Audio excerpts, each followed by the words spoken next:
Muy buenas tardes, señoritas, señoras, caballeros. Hola. Bienvenidos a una nueva edición de Con Otro Enfoque. Nosotros ahora seguimos con nuestros temas y vamos a visitar a otro que quiso vivir de otro modo, el Cid Campeador.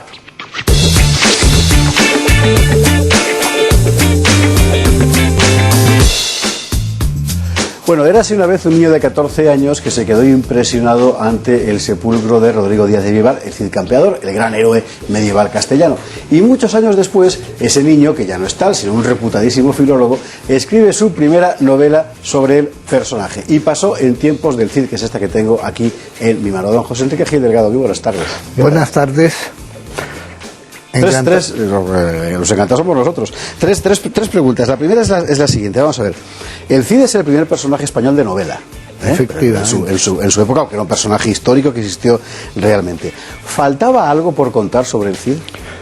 Faltaba el poner al Cid con vida real. En casi todas las novelas lo que se hace es hablar del Cid en tercera persona. El Cid no habla, no vive, se relatan sus hechos, pero en la novela de Y pasó en tiempos del Cid lo que se hace es darle vida, incorporarle dentro de la sociedad medieval en que estaba y mezclarle con personajes de la vida actual, pero traspuestos en el tiempo al siglo X, XI, que es el tiempo en que vivía el Cid.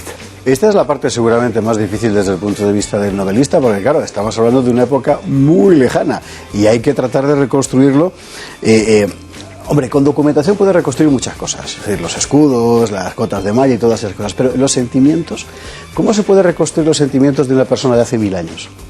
Los sentimientos son difíciles de reconstruir, efectivamente, pero tenemos mucha documentación de la época en torno al Cid. Pues está el famoso poema de Mío Cid, que lo copió Perabat en 1270, es decir, casi siglo y medio después de la muerte del héroe, y a partir de ahí y de otros muchos escritos, puesto que ha habido novelas, poesía, óperas, ha habido todo tipo de escritos en torno al Cid, pues a partir de ahí se ha hecho la construcción de la novela. Hay una frase típica y ya tópica: Dios, qué buen vasallo si tuviese buen señor. Esa frase que se dice que encierra una parte muy importante, una fuerza muy importante en la psicología nacional española, no solo castellana, española en general.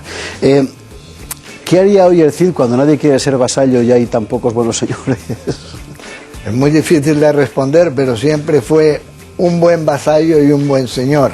Fue el señor de Valencia porque la conquistó, pero cuando lo hizo en nombre del rey Alfonso VI, que le acompañó en su muerte. Entonces llega un momento en que el Cid no es atemporal y supera todo tipo de tanto de historia como de leyenda. Es un personaje que además es el primero del que se ha novelado y escrito en lengua castellana. En lengua castellana está escrita y pasó en tiempos del Cid, que es una novela de amor a la lengua española, pero además está en inglés también. No en vano su autor es un reputadísimo traductor y filólogo. ¿Y cómo se dice en inglés y pasó en tiempos del Cid? In the days of el Cid. In the days of the Cid, efectivamente. A propósito de amor a la lengua española, traía usted preparado una declaración de amor brevísima a aquella lengua que en aquella época hablaba muy poquita gente y que hoy, no digo que medio mundo, pero casi.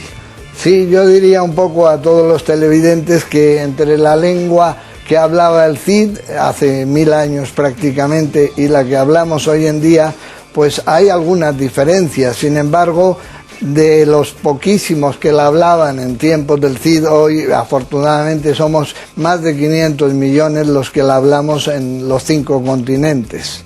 Y si en aquella época pudieron salir adelante con la que tienen encima, en la nuestra también podremos. Seguiremos adelante, evidentemente. José Enrique, muchísimas gracias. Muchas gracias. Y pasó en tiempos del Cid una novela que vale la pena leer.